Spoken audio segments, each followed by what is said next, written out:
संसार। नमस्कार, कार्यक्रम लगानीकर्ताको आवाजको नयाँ श्रृङ्खलामा यहाँहरूलाई स्वागत छ। कार्यक्रम लगानीकर्ताको आवाजमा हामीले नेपालको पुँजी बजारका विभिन्न विषयवस्तुमा केन्द्रित रहेर छलफल एवं बहस गर्ने गर्दछौँ। त्यसै क्रममा आजको कार्यक्रममा नेपालको पुँजी बजारको वर्तमान परिदृश्य र अवस्थाका बारेमा छलफल एवं बहस गर्नका लागि नेपालको पुँजी बजारका सक्रिय लगानीकर्ता एवं अनुभवी लगानीकर्ता नवराज दाहाललाई कार्यक्रममा अतिथिका रूपमा आमन्त्रण गरेका छौँ। आउनुहोस् कार्यक्रममा उहाँलाई स्वागत गरौँ।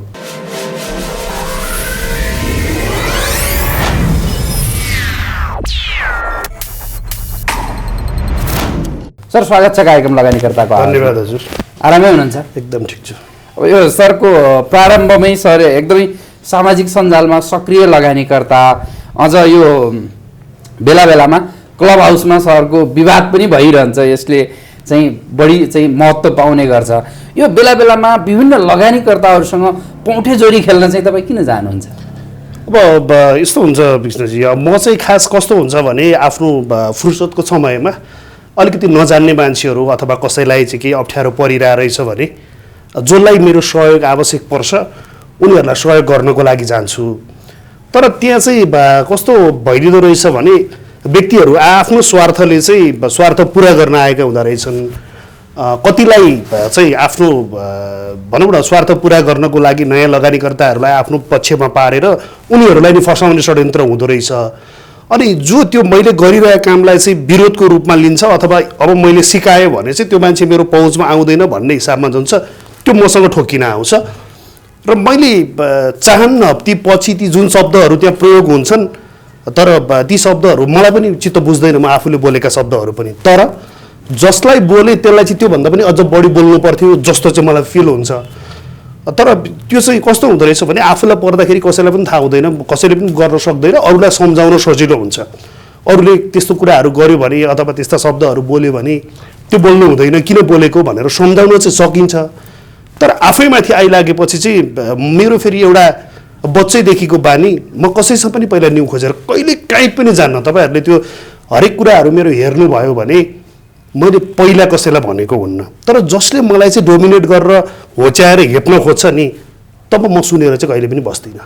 त्यो चाहिँ मेरो यसलाई नराम्रो बानी भन्ने कि राम्रो बानी भन्ने कि त्यहाँ प्रहार गरेका शब्दहरू चाहिँ भनौँ न कहिलेकाहीँ यस्ता यस्ता शब्दहरू प्रयोग हुन्छन्, त्यो चिज चाहिँ म बाध्य हुन्छु क्या। त्यहाँ यस्तो तरिकाले आइदिन्छन् उनीहरू, पुरै यसलाई चाहिँ पुरै डोमिनेट गरौँ भन्ने तरिकाले आउँछन्।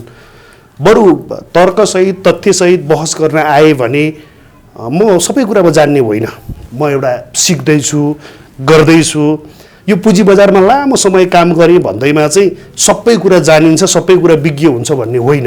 हिजोको आज अर्को कुरा डेभलप हुन्छ, आजको भोलि अर्को हुन्छ। सिक्नुपर्छ, गर्नुपर्छ। तर मैले नजानेको कुरालाई मैले अन्दाजमा यो हो कि त्यो हो कि भनेर जवाफ दिने मैले कहिले पनि गर्दिनँ। र मेरो बोली अलि तितो हुन्छ, हो, तर सत्य हुन्छ। भनिन्छ नि सत्य तितो नै हुन्छ। तर त्यो एउटा तपाईँहरू जस्तो वर्गको जुन क्लब हाउसमा अथवा लगानीकर्ता एउटा राम्रो वर्गको अध्ययन गरेको व्यावसायिक चाहिँ व्यक्तित्वहरू त्यहाँ हुनुहुन्छ, अलिकति आम लगानीकर्ताको कुरा चाहिँ तार्किक बहस हुनुपर्छ, विषयमा बहस अलिकति शाब्दिक रूपले तपाईँले पनि एक्सेप्ट गर्नुभयो, त्यो मलाई पनि मन पर्दैन भन्नुभयो। तर त्यसलाई शुद्धिकरण गर्न त आवश्यक छ नि, होइन र? अब यस्तो हुँदो रहेछ हेर्नुहोस्, अब कसैले आएर के छ भनेर पछाडि धाप मार्दै गर्दा मायाले धाप मार्नु र उसको नियतै तपाईँलाई पिट्ने गरी के छ भन्नुमा चाहिँ फरक पर्दो रहेछ कि। हो, अब अहिले यही नै भएको छ। जस्तो क्लब हाउसमा पहिलाको रौनकता जुन हेर्नुहुन्थ्यो, हाम्रा पुराना लगानीकर्ताहरू, सिनियर दाईहरू, अलिकति जान्ने बुझ्नेहरू आउनुहुन्थ्यो, सिकाउनुहुन्थ्यो, त्योबाट धेरै फाइदा भएको थियो लगानीकर्तालाई।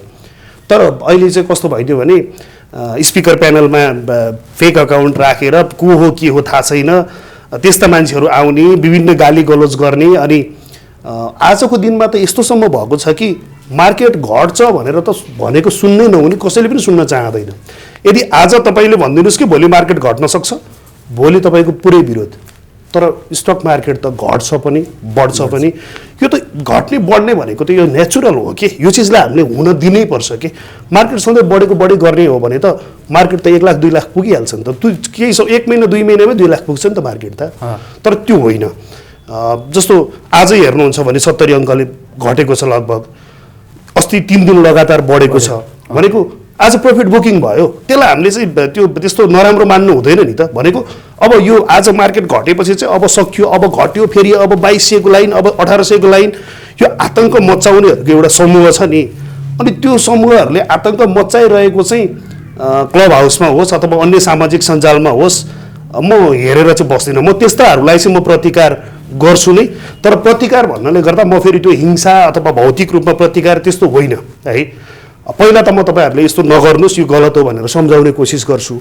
त्यो सम्झाउँदा ममाथि नै अट्याक गर्नुहुन्छ भने चाहिँ त्योभन्दा ठुलो अट्याक चाहिँ म गर्छु। फेरि त्यो चाहिँ म गर्छु। तर मेरो भनाइ चाहिँ के हो भने तपाईँको फुर्सद छ, तपाईँसँग त्यो सम्बन्धी ज्ञान छ भने तपाईँले गएर अरूलाई ज्ञान बाँड्दाखेरि ज्ञान सकिँदैन। हेर्नुहोस्, जति हामीले लगानीकर्तालाई चाहिँ अलिकति जागरुक बनाइन्छ, उनीहरूलाई सिकाइन्छ, त्यसपछि न बल्ल मार्केट स्टेबल हुने हो नि त। होइन भने त तपाईँको हामी जति थियौँ त्यो पुरानो दिनहरू सम्झिन्छु मैले, जुन बेलामा चाहिँ 1 लाख लगानीकर्ता भयो अरे भन्दा हामीलाई कति खुसी लाग्थ्यो कि ओहो अब चाहिँ मार्केट आज 45 लाख, भोलि 50 लाख, अर्को अब यो माहौल बढ्छ नि त, यो माहौल घट्नेवाला छैन अब। किनकि तर यहाँ अहिले के चाहिँ भइदियो भने जो म स्टक मार्केटमा प्रवेश गर्छु भनेर लागेको छ, केही व्यक्तिहरू, सीमित व्यक्तिहरूले चाहिँ निषेधको कार्यक्रम जहिले पनि त्यो नयाँ आउनेहरूलाई त स्टक मार्केटमा त आउने नै होइन यो ठाउँ त, यहाँ त यस्तो हुन्छ त्यस्तो हुन्छ यसरी खेलिन्छ, जसले यस्तो चिजहरू गर्छ नि। मैले बेला बेलामा भनिरहन्छु, अरूलाई मात्र अनुशासित बन भनेर हुँदैन, हामी स्वयं पनि त अनुशासित बन्नु पर्यो नि। हामी क्लब हाउसमा जाने, स्टक प्रचार गर्ने, फेसबुकमा जाने, स्टक प्रचार गर्ने, युट्युबबाट लाइभ हान्ने, त्यो होइन। अनि आफूले किन्न पाइनँ भनेर अरूले किनेको भन्ने थाहा पाएपछि फेरि उजुरी बाजुरी गर्न पनि जाने। अनि एउटा नेताले भन्यो भन्दा हामी उसलाई गाली गर्छौँ, गभर्नरलाई गाली गर्छौँ, अर्थमन्त्रीलाई गाली गर्छौँ। हामी ठिक छौँ त? पहिला सेल्फ इभ्यालुएसन पनि त गर्नु पऱ्यो नि त। यदि हामी ठिक छौँ भने पो बल्ल अरूलाई तैँले गलत गरिस् भन्न मिल्यो नि त। यो चिजहरूमा चाहिँ मैले यही नै भन्छु, पहिला आफू अनुशासित हुनु पर्यो र आफू अनुशासित बस्दा बस्दै पनि अरूले पेल्छ भने चाहिँ त्यसमा त प्रतिकार गर्नैपर्छ। अब थोरै अर्को प्रसङ्गलाई जोडेँ मैले, सरले अहिले पनि भन्नुभयो, सरको विभिन्न सामाजिक सञ्जालमा पनि देखिन्छ यो फेक एकाउन्टबाट सुरक्षित रहनु होला, यी एकदम डेन्जर छन् भनेर। तर एउटा फेक एकाउन्ट अथवा फेक एकाउन्ट भन्नु कि ओरिजिनल नामबाट नखुलेको एउटा एकाउन्ट पनि छ नेपालको पुँजी बजारमा, म नामै भनेर भन्छु, शिवचन्द्र डोनको नामले। अब यो नामले भन्दा पनि कर्मले गरेर त होला त्यो एकाउन्ट जसले चलाउनुहुन्छ त्यसको त नेपालको पुँजी बजारमा धेरै फ्यानहरू छन्, धेरैले उहाँलाई फलो पनि गर्नुहुन्छ। यो कुरालाई चाहिँ तपाईँले कसरी हेर्नु भएको छ? यस्तो छ, जसले त्यो आइडी चलाउनु भएको छ उहाँले कहिले पनि पक्ष विपक्षमा लेखेको देखिँदैन। उहाँले जहिले पनि एउटा बिचमा बसेर सकारात्मक सन्देशहरू दिएको देखिन्छ र सकारात्मक सन्देश दिने मान्छेलाई सबैले मनै पराउँछ। यहाँ चाहिँ कस्तो हुन्छ भने त्यो हिसाबमा मैले पनि उहाँलाई फलो गरेको छु, तर उहाँले कसैलाई पनि बायसनेस गरेर अथवा कसैको सपोर्टमा या कसैको विरोधमा त्यो गरेको देखिँदैन। नगरेपछि उहाँलाई चाहिँ दुवै पक्षले मन पराइदिन्छन्। उहाँ को हो त्यो मलाई पनि थाहा छैन होइन। कुनै दिन खुलेर बाहिर आउँछु पनि भनेर लेखेको देखिन्छ, आउनु भयो भने थाहा होला। तर उहाँ हुनसक्छ शिवचन्द्र पछि अर्को केही नाम पनि हुनसक्छ, थर नराखेको त हुनसक्छ नि त, शिवचन्द्र त नाम हुन्छ। तर यहाँ त्यस्तै गरी चर्चित हुनलाई अरू लगानीकर्तालाई फसाउने काका रे मामा रे होइन, सेयर बजारको डाका रे, यस्ता यस्ता जुन चरित्रहरू चाहिँ देखिएको छ, यिनीहरूले चाहिँ हो कि मार्केट बिगारेको चाहिँ। जो आफूलाई विज्ञ हुँ पनि भन्छन् अनि ज्ञान पनि हुँदैन, त्यस्ता व्यक्तिहरूले चाहिँ या त आफ्नो अभियानलाई छोड्नुपर्छ या त अभियान सुरु गर्ने हो भने त्यसलाई इफेक्टिभली गर्नु पर्यो क्या। उनीहरूको अभियानले कसैलाई त फरक परोस् न। आज तपाईँले नाम लिएको शिवचन्द्र भन्ने मान्छेले चाहिँ यसले त्यो नाम लिने बित्तिकै यसले पुँजी बजारको लागि सकारात्मक लेख्छ भन्ने मान्छेमा छाप बसेको छ नि होइन। उसले कुनै स्टक किनाउँदैन, कुनै स्टक बेचाउँदैन, उसले अरूको पनि विरोध गर्दैन भनेपछि त्यो रूपमा जानु पर्यो नि त। यहाँ त अहिले त कस्तो चलेको छ, अभियन्ता भन्ने, नयाँ लगानीकर्ताका लागि म आउँ भन्ने, त्यसपछि आफू टन्न डिम्याटमा सेयर थुपार्ने, त्यसपछि फलानु कम्पनी राम्रो छ भन्ने चिच्याउने। अनि अरू कसैले स्टक खेलेको देखियो र अनि त्यो आफूले किन्न पाइएन भने चाहिँ अनि उजुरी गर्न जाने हो कि, फेसबुकमा चिच्याउने हो कि, झन्डीमार भनेर दुनियाँ दिमागले गाली गर्ने हो कि। तर त्यो चाहिँ किन भन्दा तै त्यो जसले किनिरहेछ त्यसले मलाई सूचना दिन्छ कि पहिल्यै अर्कोचोटिबाट हो त्यसको लागि चाहिँ त्यो गर्छन्। अब जस्तो हिजोकै कारोबारलाई हेर्ने हो भने हिजो चाहिँ बिमा कम्पनीहरूले चाहिँ पुँजी वृद्धि गर्दैछन् भन्ने हल्लाले चाहिँ अधिकांश बिमा कम्पनीहरूमा चाहिँ पोजिटिभ सर्किट नै लाग्यो। तर आज फेरि बजारमा बिमा कम्पनीहरूको सेयर मूल्यमा पनि करेक्सन देखियो। यो कुरालाई चाहिँ तपाईँले कसरी हेर्नु भएको छ? यस्तो छ, अहिले तपाईँको हाम्रो नेपालको पुँजी बजारका लगानीकर्ताहरू शिक्षित भइसकेका छैनन्। जो पुरानो लगानीकर्ता हुनुहुन्छ उहाँहरूलाई पनि अहिलेको सिस्टममा कारोबार गर्न गाह्रो छ। अनि धेरै लगानीकर्ताहरू पुराना लगानीकर्ताहरू यस्तो हुनुहुन्छ कि उहाँहरूलाई ब्याङ्कको इन्डेक्सभन्दा बाहिर अरू त इन्डेक्सै होइन जस्तो लाग्छ। अनि जसले हाइड्रोमा खेल्नुहुन्छ उहाँलाई चाहिँ त्यो ब्याङ्क किनेर कामै छैन, हाइड्रोमै आऊ भन्नुहुन्छ। फाइनेन्स खेल्नेहरूले 1बाट 2 2बाट 4 हुने भनेको त फाइनेन्सै हो, अरूले केही पनि गर्न सक्दैन भन्नुहुन्छ। भनेपछि यो आफ्नो सेक्टरमा जुन लागेर एउटा यो प्रचारको हिसाबमा अथवा एउटा सेक्टर खेल्ने मान्छेले अर्को सेक्टरलाई जुन द्वन्द्व देखिन्छ नि, यसले चाहिँ बजारलाई स्थिर बनाउँदैन। मैले जहिले पनि भन्ने गर्छु बजार स्थिर हुनको लागि चाहिँ नेप्सेलाई मात्र नेचुरल छोडेर हुँदैन, आफ्नो कारोबार पनि प्लानबद्ध रूपमा गर्नु पर्यो कि। अहिले त के देखाएको छ, मैले हिजो इन्सुरेन्स किने पर्सि मेरो डिमाटमा आउँछ, 20 रुपियाँ नाफा आउने बित्तिकै मैले फालिदिइहाल्छु। अब मैले किनेर बेचेपछि अब कसले बढाइदिन्छ त नेप्सी? मैले किने अर्कोले बेच्यो, मैले बेचेँ अर्कोले किन्यो भनेपछि त ट्रान्जेक्सन त त्यहीँ हल्लिने भयो नि त। मैले केही समय होल्ड गर्न सक्नु पऱ्यो नि त। आजको दिनमा के छ भने सबै ट्रेडर इन्भेस्टर भन्ने कोही पनि छैन। पहिला हामीले सेयर किन्दा कसरी किन्थ्यौँ भने 6 महिना 1 वर्ष, अथवा हामीले असार अन्तिममा सेयर किन्यौँ भने पुष्प बोनस आएपछि बोनस खाएपछि फाल्छौँ। जति बढोस् जति घटोस् हामीलाई मतलब हुँदैन थियो, बोनस खाएर मैले समायोजन भएर अलिकति बढेपछि हामी बेच्थ्यौँ भनेको। आज त्यो छैन क्या, आज सहज भइदियो क्या बेच्नको लागि पनि, तुरुन्तै बेच्न सक्यो, बाहिर बाटोमा हिँड्दा हिँड्दै पनि मोबाइलबाट पनि बेच्न सक्यो। भनेपछि यो सहजताले चाहिँ बजारलाई अलिकति भोलाटाइल गरायो। इन्सुरेन्सको केस जुन कुरा गर्नुभयो, इन्सुरेन्स धेरै अगाडिदेखि नै अलिकति सुस्ताएर बसेको छ। यो अलिकति चलायमान भएको छैन। माइक्रो फाइनेन्स र इन्सुरेन्स भनेको अलि लामो समय नै भयो जुन यिनीहरू तल नै बसिरहेछन्। तर यो हिसाबमा हेर्दाखेरि चाहिँ अब हिजो र अस्ति किनेकोले नै आज घटेको चाहिँ होइन। हाम्रो लगानीकर्ताहरूको बानी एउटा के बसिया छ अहिले भने इन्डेक्स रातो देख्ने बित्तिकै अब बेचौँ, अनि अलिकति हरियो देख्ने बित्तिकै ल बाउन्स ब्याक भयो अब चाहिँ किनौँ। यो एकदम खतरा हो। यो यस्तो चिजहरू गर्नु हुँदैन। यस्तो चिज गर्दाखेरि चाहिँ भोलिका दिनमा हामी धेरै ठुलो रकम गुमाउन सक्छौँ। आफ्नो प्लान गर्नु पर्यो। मैले कुनै कम्पनी किन्दैछु भने म यति समयको लागि किन्दैछु भनेपछि जतिसुकै बढोस् घटोस् त्यसलाई इन्डेक्सै नहेर्नुहोस्, त्यसलाई अरू केही गर्नुहोस्।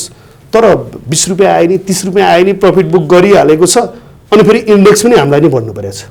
खातामा आउने बित्तिकै बेच्न पनि महिला हतार भएको छ, इन्डेक्स पनि महिला बढ्नु परेको छ भनेपछि कसरी बढ्छ त अब? होइन, भोलाटाइल भएर नै बस्ने हो। अब अलिकति मैले केही दिन अगाडिदेखि मैले बोल्ने पनि गरेको छु यो चिजलाई।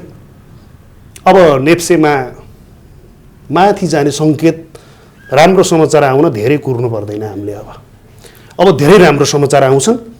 अब नेप्से घट्ने आधारहरू चाहिँ एकदमै कम छन्, किनकि धेरै नै घटिसकेको छ।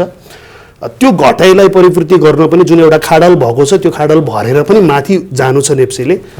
त्यो कुराको लागि चाहिँ अब चुनाव आउँदैछ।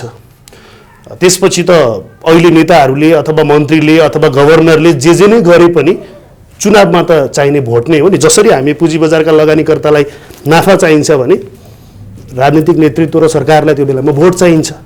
त्यो बेलामा चाहिँ हाम्रा जे माग्छन् नि ती मागहरू पुरा भइदिन्छन्। र आजको हामीले गर्नुपर्ने र हामीलाई चाहिएको भनेको मैले अहिले तत्कालको अवस्थामा मात्रै 2टा देख्छु।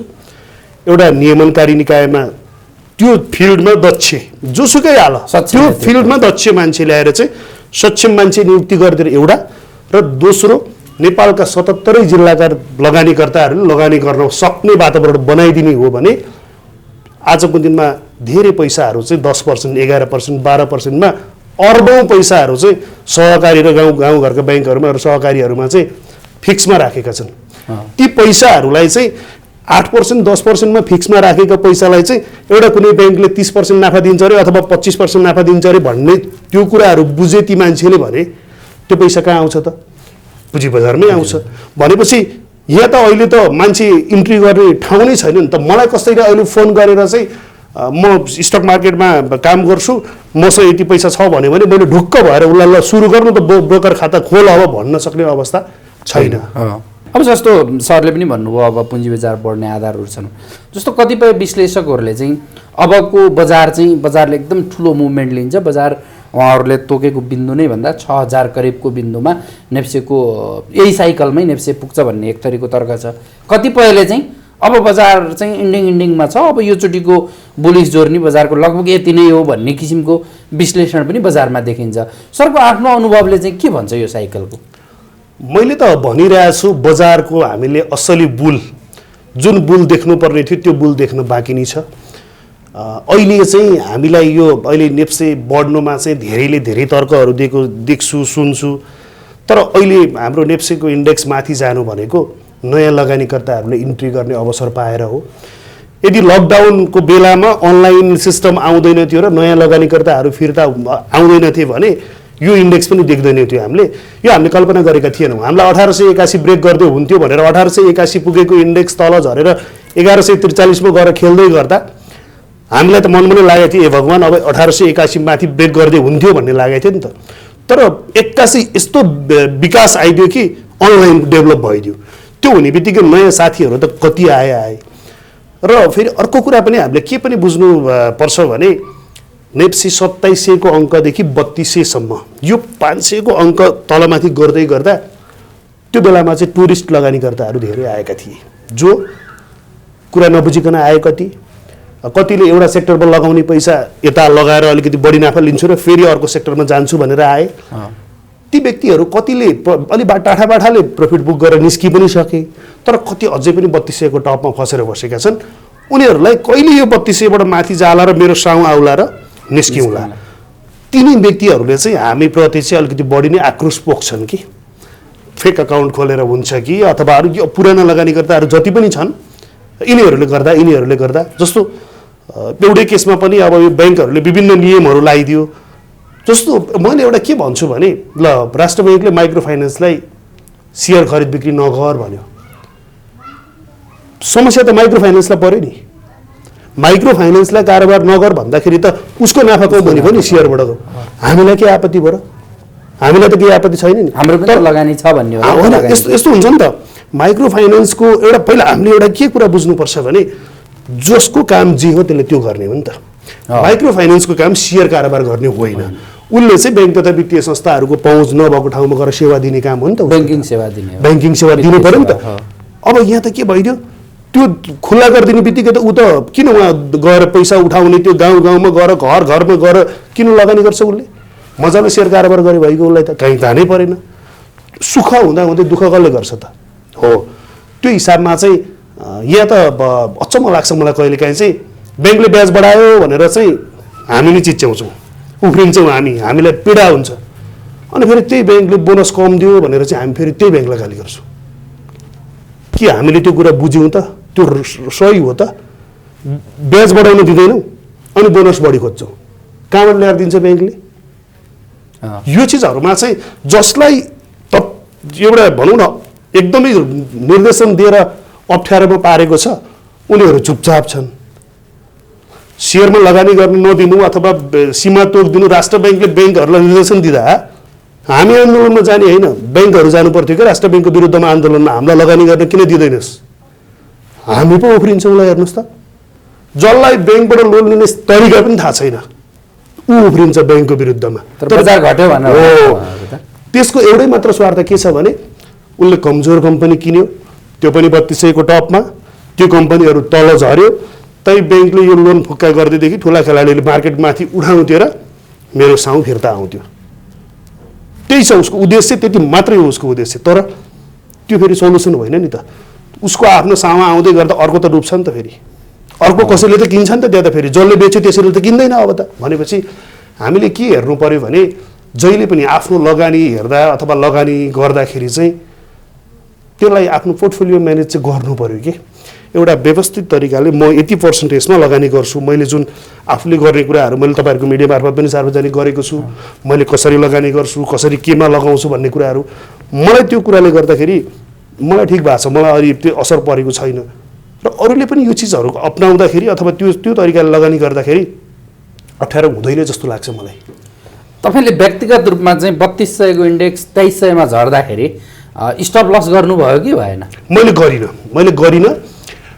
मैले स्टप लस गर्नुपर्ने खालका कम्पनीहरू पनि मेरा खातामा छन्, तर मैले गरिनँ। मैले किन गरिनँ भने मलाई एकदम विश्वास छ ती जुन कम्पनीहरू मसँग छन् तिनले पनि मलाई कमाएर दिन्छन् र म रिस्कमा खेल्ने कम्पनीहरू पनि साह्रै काम नलाग्ने कम्पनीहरूमा म खेल्दिनँ। नराम्रा कम्पनी म भन्दिनँ, म कमजोर कम्पनी भन्छु। नराम्रा झन्डीमार यो चाहिँ अलिकति बुद्धि बिनाका विश्लेषकहरूले भन्ने हो। ती शब्दहरू हामीले कतिपय प्रयोग गर्ने शब्दहरूले पनि धेरै कुराहरूमा फरक पार्छ। जस्तो मैले अर्थ संसारबाट केही कुराहरू कभरेज गराउनु पर्यो अथवा केही कुराहरू भन्नु पर्यो भने मैले अर्थ संसारलाई तथानाम गाली गरेर अर्थ संसारले कभर गर्दैन। या त मैले समर्थन गर्नु पर्यो या त म समर्थन या विरोध केही पनि नगरिकन न्युट्रलमा बस्नु पर्यो। तर यहाँ त चलन के छ भने जसलाई गाली गरे उसैले मेरो लागि राम्रो गरिदिनु पर्यो। माग चाहिँ के छ, तैँले मेरो लागि राम्रो गर, अनि उसैलाई तथानाम गाली गरेपछि कसरी गर्छ उसले? गर्नुपर्ने पनि गर्दैन नि त। यही कुरा हरेक कुरामा र हरेक ठाउँमा चाहिँ आफू अनुशासित भइएन भने अर्काले केही पनि गर्दैन, गर्न पनि सक्दैन। र मैले अहिले पनि भन्ने गरेको के भनिरहेको छु भने जबसम्म मैले बेच्दिनँ नि त्यो कम्पनीबाट मेरो पेपर लस मात्रै हो। अहिले जस्ट मेरो त्यो पेपरमा मात्र लस देखिरहेछ, मसँग किता घटेको छैन। भोलि नेप्से बाउन्स ब्याक हुने बित्तिकै ती मेरा कम्पनीहरू त बढ्छन् नि त। तर जब म आत्तिएर बेच्छु नि त मेरो गयो। अब मैले त्यो बेचेको त मैले फिर्ता लिन त सक्दिनँ, फेरि मलाई दिँदैन कसैले पनि। तर सबै कम्पनीहरू त्यसरी पालेर बस्न नसक्ने खालका पनि छन् जुन चिजहरू चाहिँ अनावश्यक रूपमा उचालिएका कम्पनीहरू पनि, केही कम्पनीहरू यस्तो तरिकाले उचालियो जुन कम्पनीहरूमा चाहिँ त्यति प्राइस नपुग्नुपर्ने खालका पनि थिए। तर यसमा चाहिँ यो नियमनकारी निकायको पनि कमजोरी देख्छु मैले, होइन?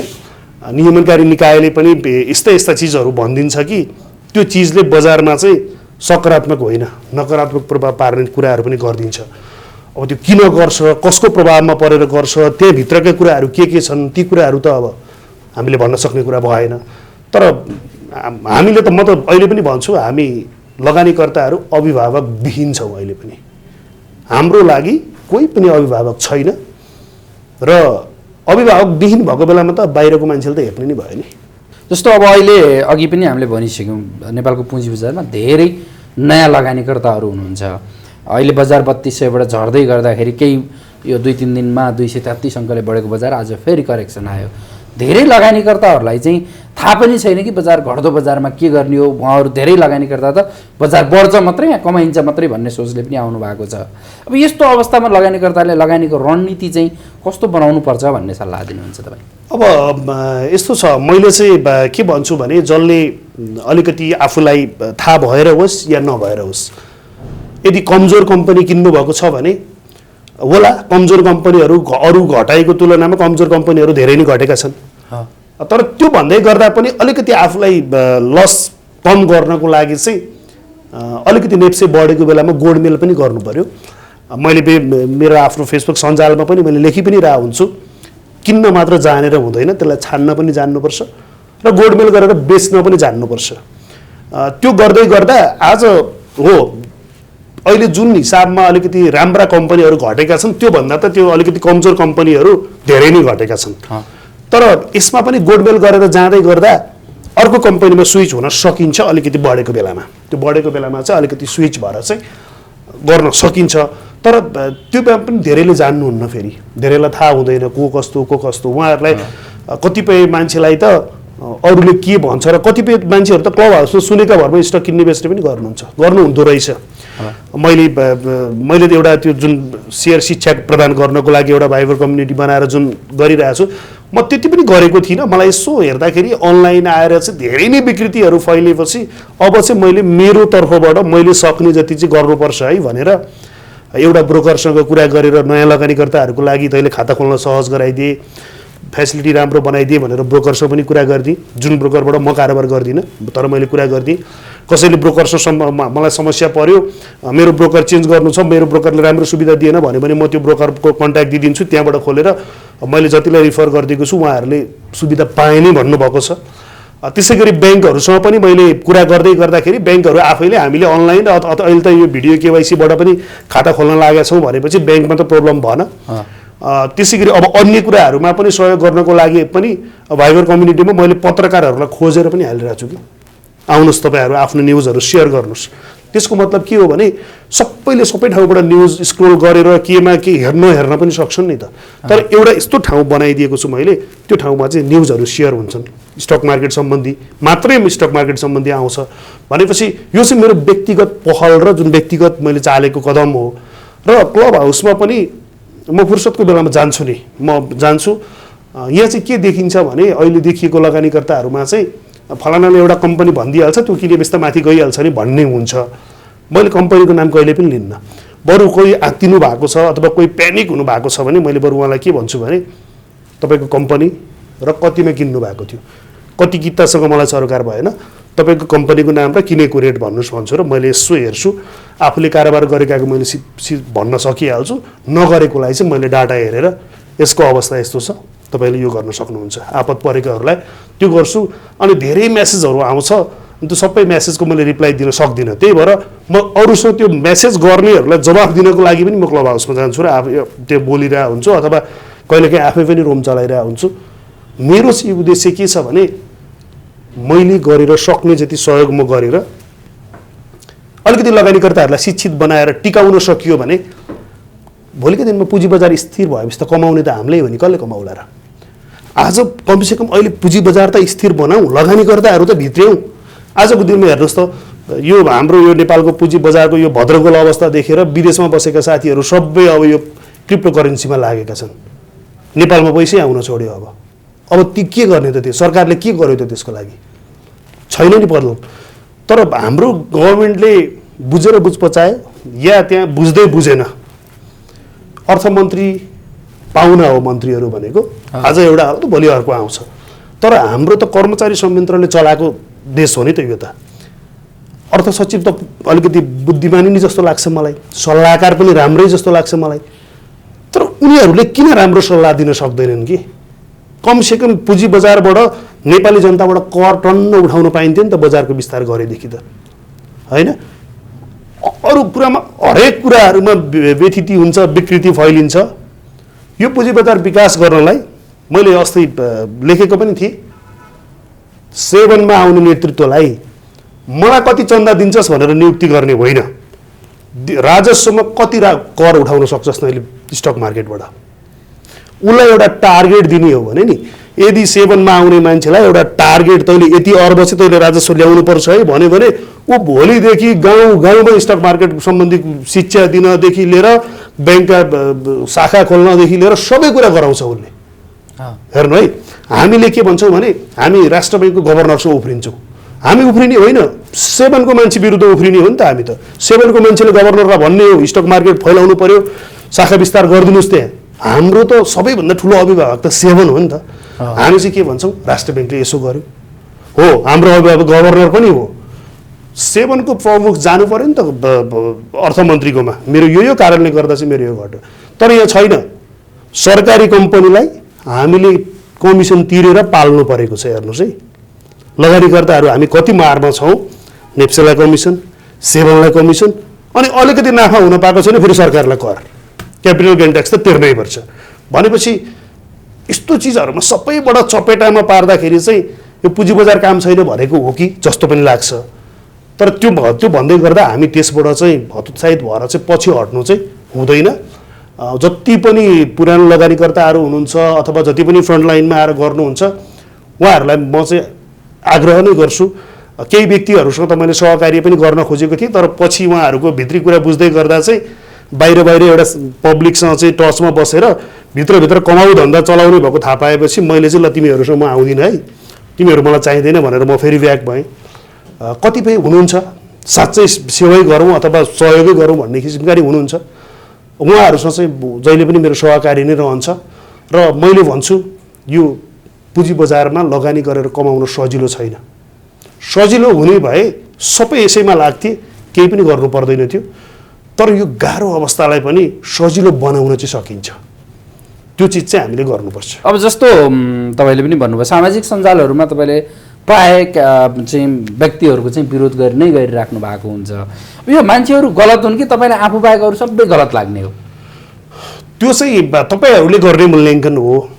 त्यसको मूल्याङ्कन गर्ने जज चाहिँ म तपाईँहरूलाई पनि दिन्छु। मैले यही नै भन्छु, मैले बोल्दै गर्दा भन्छु, मैले यदि गलत कुरा गरेँ भने मलाई यस्तो आलोचना गर्नुहोस् कि त्यो चिज मैले नेक्स्ट टाइमदेखि गर्ने मलाई हिम्मतै नआओस्। तर कुरा नबुझिकन आफ्नो स्वार्थ पुरा भएन भनेर अनि त्यसपछि मलाई फाइदा हुने बोल्दियो हुन्थ्यो भनेर त्यस्तो विरोध गर्नेहरूसँग चाहिँ म पछि कहिले पनि हट्दिनँ। मैले एउटा डिम्याट खोल्न नजानेको मान्छेलाई डिम्याट यसरी खोल्ने भनेर सिकाउँदै गर्दा मसँग रिसाउने को हुन्छ?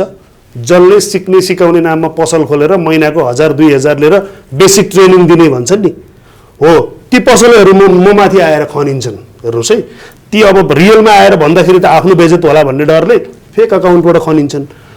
अब त्यो मैले सिकाउने जति मान्छेलाई जतिलाई सक्छु मैले त 20 जना 15 जना 100 जना 200 जनालाई सकौँ होला, त्योभन्दा बाहेकलाई खोजेर ल्याएर सिकाए भयो नि त, होइन? तर यहाँ चाहिँ यस्तो भइदिन्छ, फलानाले आएर सिकाएपछि चाहिँ त्यो मान्छे हाम्रामा आएर सिक्थ्यो, 2000-3000 भए पनि महिना फी आउँथ्यो, त्यसले नै बर्बाद पारिदियो। आजको यही देखिरहेछ नि त। आज तपाईँ हेर्नुहुन्छ भने टेक्निकल एनालाइसिस सिकेको 15,000, तर त्यो टेक्निकल एनालाइसिस सिक्नुपर्ने खालको मान्छे हो त त्यो, त्यसको लगानी कति छ, उसलाई टेक्निकल एनालाइसिस जरुरी छ कि छैन भोलिका दिनमा, त्यो हेर्नु पऱ्यो नि त हामीले हेर्दै गर्दा, होइन? ऊ छ लङ टर्म इन्भेस्ट गर्नको लागि तयार भएर बसेको, अनि त्यसलाई 15,000 तिरेर त्यो टेक्निकल एनालाइसिस सिकाएर के गर्ने? त्यसले कहाँ लगेर युज गर्ने त्यसले त्यो, होइन? पहिला इन्भेस्टर हो कि ट्रेडर हो?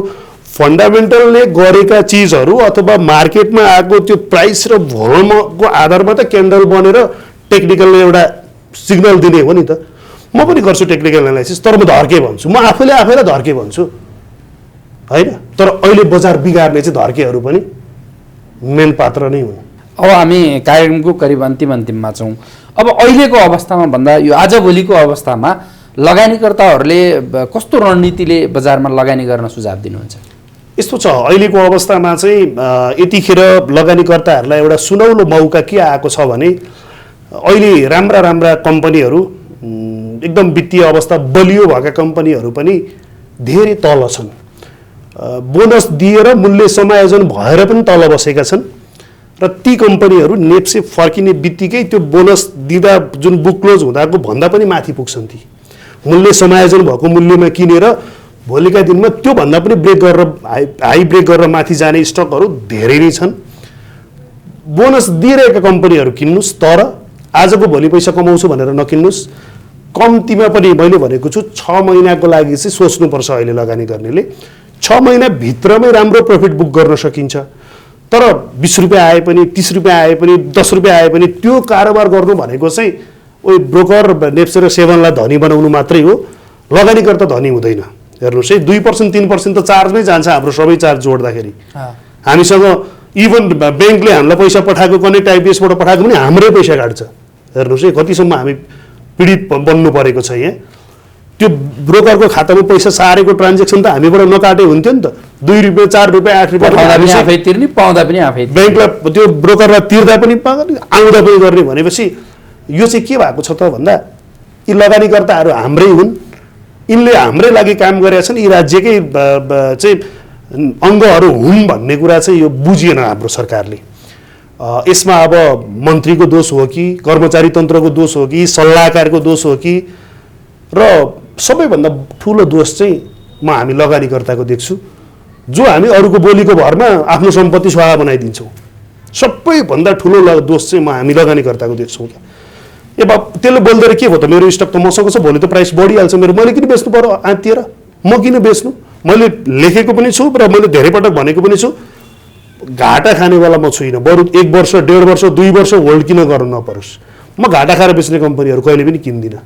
जुन रिक्समा खेल्छु नि, रिक्समा खेलेको म त्यो प्रफिट बुक पनि गर्छु, स्टप लस पनि गर्छु। तर सकभर म स्टप लस गर्ने कम्पनीहरू 4/12 को नीति आएदेखिबाट मैले घाटा खाएर 1 किता पनि बेचेको छैन, बरु किनेको छु।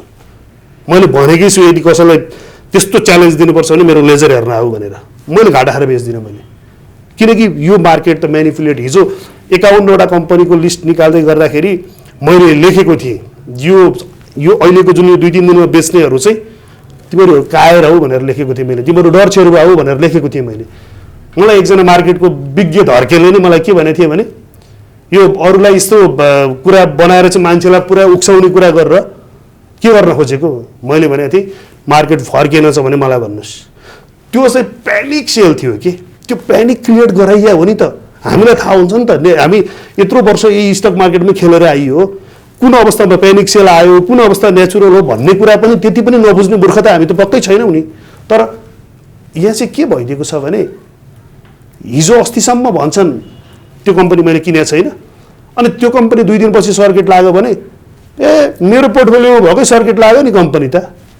3 दिन अगाडिसम्म त्यो स्टक किनेको छैन, 3 दिन पछाडि त्यो स्टकमा सर्किट लाग्यो भने के भन्छ मेरो पोर्टफोलियोमा भयो।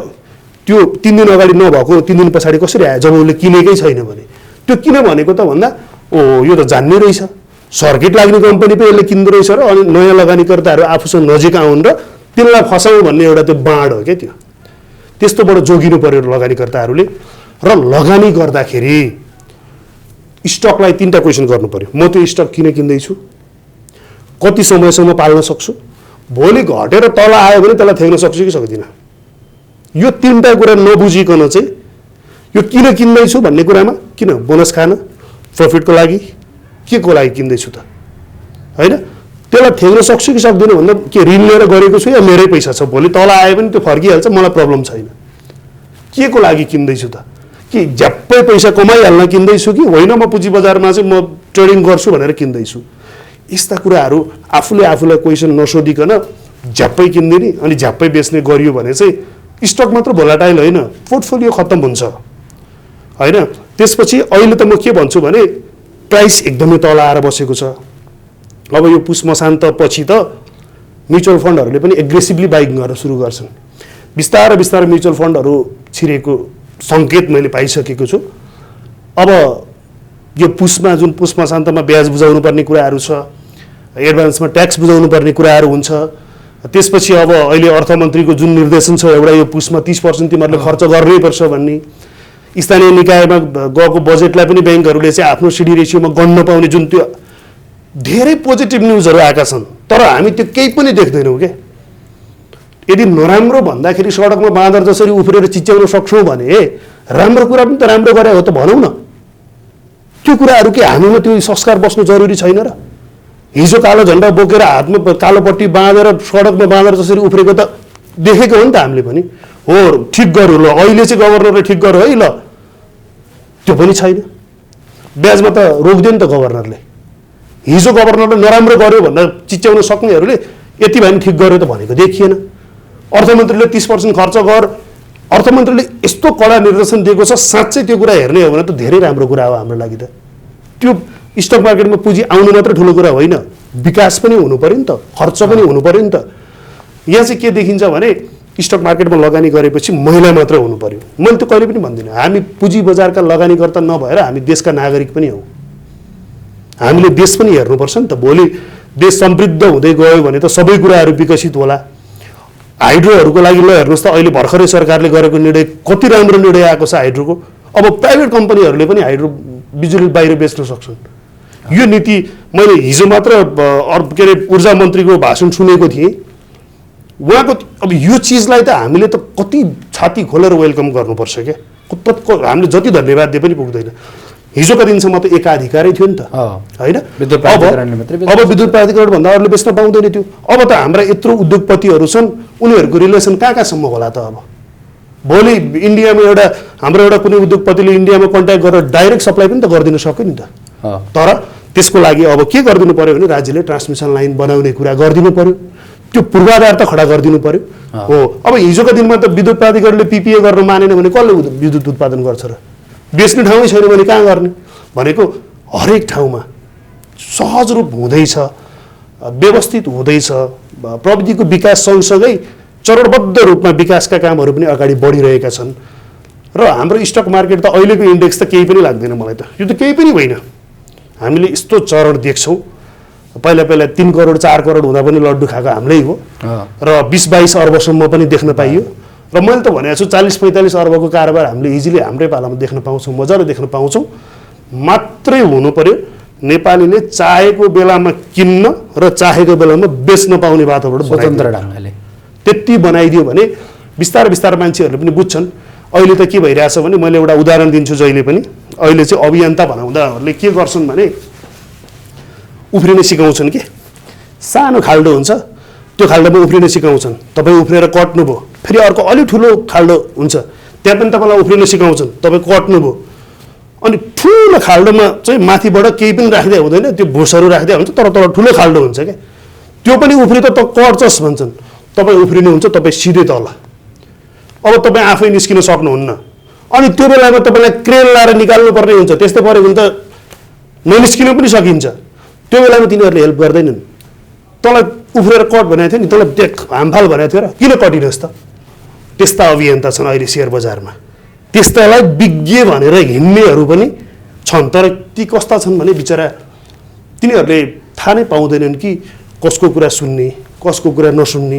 उनीहरूले यति मात्र सुनेको हुन्छ सेयर बजारमा त फलानाले 10 लाख लगानी गरेको थियो अरे 15 लाख भयो अरे, कमायो अरे, त्यो मात्रै सुनेको हुन्छ क्या। तर सेयर गर्ने बेलामा पनि फेरि कस्तो हुन्छ भने हामीलाई चाहिँ राम्रा कुरा मात्रै सेयर गर्न मन लाग्छ नि त।